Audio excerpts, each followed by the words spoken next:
मृत्यूनंतरची विमा भरपाई मिळवण्यासाठी धडपडणाऱ्या नागपूरमधील कुटुंबाची भाषेपायी नाहक अडवणूक, मराठीऐवजी हिंदी किंवा इंग्रजीमध्ये एफआयआर आणण्याची युनियन बँकेची आडमुठी मागणी.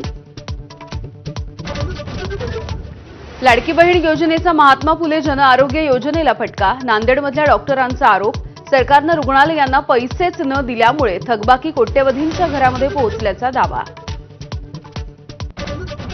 विधिमंडळाचं पावसाळी अधिवेशन संपण्यासाठी उरले अवघे 3 दिवस. विधानसभेच्या विरोधी पक्षनेतेपदाची निवड केली जाणार का, याकडे लक्ष.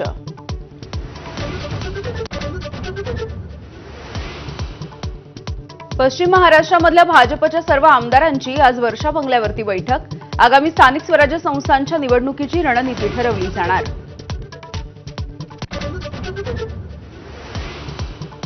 शरद पवारांच्या राष्ट्रवादीमध्ये खांदेपालट. अखेर जयंत पाटील पायउतार. शशिकांत शिंदे नवे प्रदेशाध्यक्ष, तर रोहित पवारांना सुद्धा लवकरच पक्षामध्ये मोठी जबाबदारी मिळणार असल्याची माहिती. आता राजही सोबत आला आहे. सामनाच्या मुलाखतीमध्ये उद्धव ठाकरे यांचं वक्तव्य. मुलाखतीचा टीजर लॉन्च. पण राज ठाकरेंच्या भूमिकेमुळे ठाकरे बंधूंच्या युतीचा सस्पेन्स कायम. खासदार संजय राऊत यांनी नारायण राणेंच्या विरोधामध्ये दाखल केलेल्या अब्रू नुकसानीच्या प्रकरणी आज सुनावणी. सत्र न्यायालय आज निकाल देणार.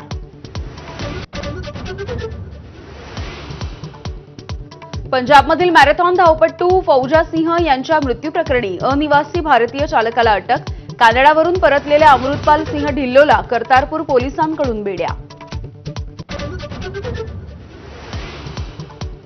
चाकरमान्यांच्या सेवेसाठी लालपरी सज्ज. गणेशोत्सवासाठी कोकणामध्ये एसटीच्या 5000 जादा गाड्या. तिकीट खिडक्या आणि वेबसाईटवरती आरक्षण सुरू. लोकमान्य टिळकांचे पणतू केसरीचे संपादक दीपक टिळक यांचं पुण्यामधल्या राहत्या घरी निधन. आज दुपारी 12 वाजता वैकुंठ स्मशानभूमीमध्ये अंत्यसंस्कार.